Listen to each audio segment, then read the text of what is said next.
Today I'm happy to present our first check to the Minnesota Department of Revenue for the excise tax that's due on the vegetable oil that we run as fuel in our campaign bus. Although the statute doesn't expressly state the need to pay an excise tax on vegetable oil, we are pleased to do our part as a campaign to contribute to the roads and infrastructure here in Minnesota. It's the least I can do after receiving a personal phone call from the Minnesota Department of Revenue informing me of the obligation. With this conversion on the bus that we run on vegetable oil, it should be clear that I'm not afraid to get my hands dirty, or greasy as the case may be, in an effort to work towards a better Minnesota and a better country. I believe that people deserve options. They deserve options in their political candidates. They deserve options in the meeting their energy needs. And they deserve a government willing to protect those options. Minnesota is awash in energy. As a country, we need to invest in the tools necessary to harvest that energy. From the soil and biomass, to wind and solar, to hydro, we can and we must lead the way to energy independence via energy diversity. Do I believe that we can achieve energy independence? Absolutely. Through energy diversity, we can strengthen our economy, our national security, and our environment.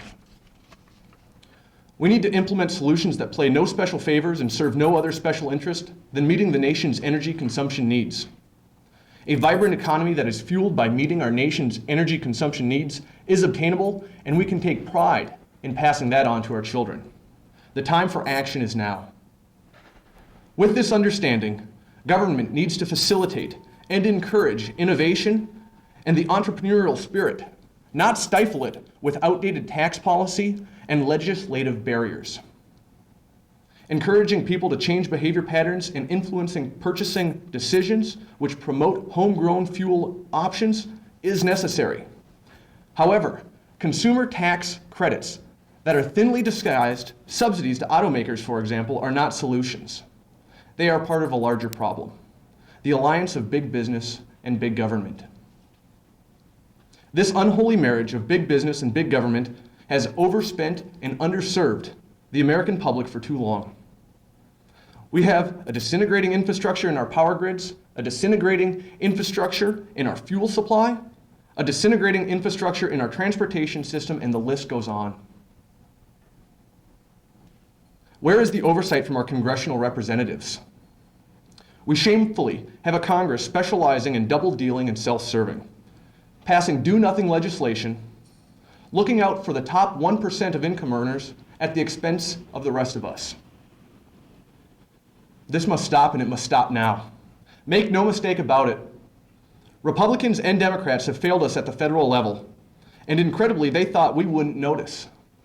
It's painful to listen to their excuses. It's like catching a 4-year-old in a lie. They just keep talking nonsense. Neither the Republicans nor the Democrats have demonstrated real political will to address the nation's energy crisis. Most solutions proposed are phased in over decades. We need political will now, not 10, 20, 30 years from now. It is clear to me that politicians will be left in the dust if their energy crisis is not addressed as a real crisis immediately. We should see real results in 20 months or less. It's a joke to live for years and decades in crisis mode, especially when the country has abundant energy alternatives. For the last 3 years, I've been heating my home with corn in the winter. I'm running a campaign bus on a 100% renewable energy resource. I've taken a proactive, independent approach to meeting my energy needs. In the U.S. Senate, I will continue to be proactive and independent, serving the best interests of all Minnesotans. Nobody, and without a doubt, no industry owns my vote. That's a guarantee. That instead of taking dollars and tax credits to big oil, we invest those dollars in renewable energy resources that we can implement right here in Minnesota. If that's the case, and it might be, it's moving us in a direction to provide sustainable, renewable energy for future generations. and we're no longer dependent on oil coming in from foreign governments. We are meeting our own energy independence.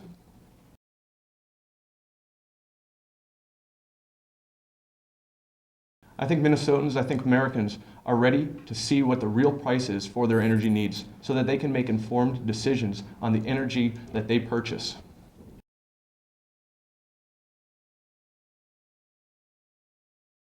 You know, we're going in that direction already. We're sitting at $3.27 today.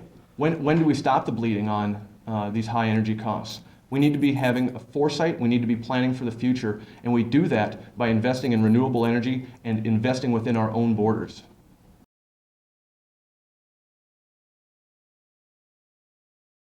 We need to be taking a look at what is the real cost of petroleum-based products. What is the real cost on our economy? What's the real cost with national security?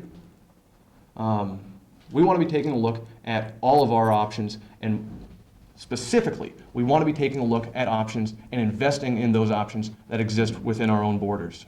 What do you see as the mix? What forms of alternative energy would get these tax credits that are not going to the oil companies? Well, you know, I mean, I would say that we take a look at biomass fuel, that we take a look at wind and solar, and we incorporate that, and then we also take a look at the oil that we have within our own borders as well. I'm certainly not saying that we disband petroleum. That's absurd. I'm not saying that at all. What I am saying is that we need to have energy diversity. You don't have a portfolio of stocks just in one area. You diversify to diversify the risk, and that's what we need to do on a federal government. We've heard that Americans have an addiction to oil. It's not Americans that have an addiction to oil. Americans don't have any other options right now. It's our federal government who has an addiction to oil and an addiction to the contributions that they receive through oil lobbies, and that is what massages our legislation to see that we have no other options.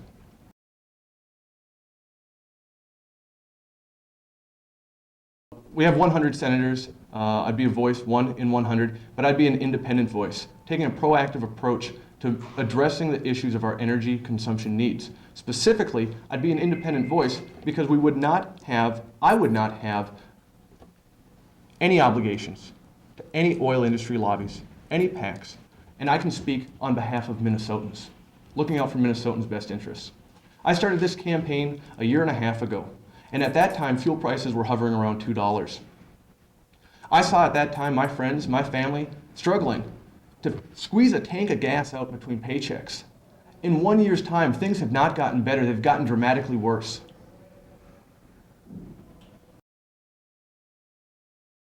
We are looking at an infrastructure that's deteriorating around us. Several of my friends from up north drove down today, and they were amazed at the road conditions driving down.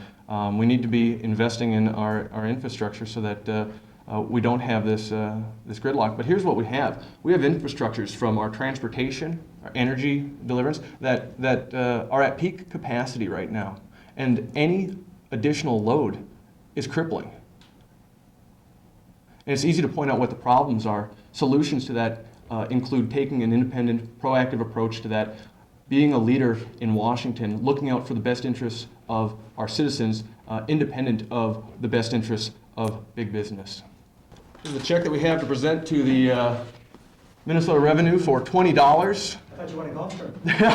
It's the 100 gallons that we've used thus far in the campaign, 20 cents per gallon, and we will be presenting this later today. So. And the Department of Revenue sent you a reminder? Or? I received a personal phone call at home from the Minnesota Department of Revenue indicating that we had a responsibility to pay an excise tax on our fuel, on the vegetable oil. They sent a copy of the statute, and we looked up the statute ourselves. It does not specifically say vegetable oil, but we're good-natured, and we want to do our part to help out with the infrastructure here in Minnesota. So we just asked that these $20 go to the roads and the infrastructure for transportation. We have it's a little bit better collection process than that. It's a little bit cleaner than that, but we are currently running waste fryer oil in the bus that we filter down. So the entire campaign is being the renewable resource that we use is waste fryer oil. Restaurants in the past have traditionally had to pay to have it removed, so it's actually a win-win situation. We're making haste with waste driving around on their waste product. 300 million gallons a year of waste vegetable oil, waste fryer oil, is currently produced in the United States.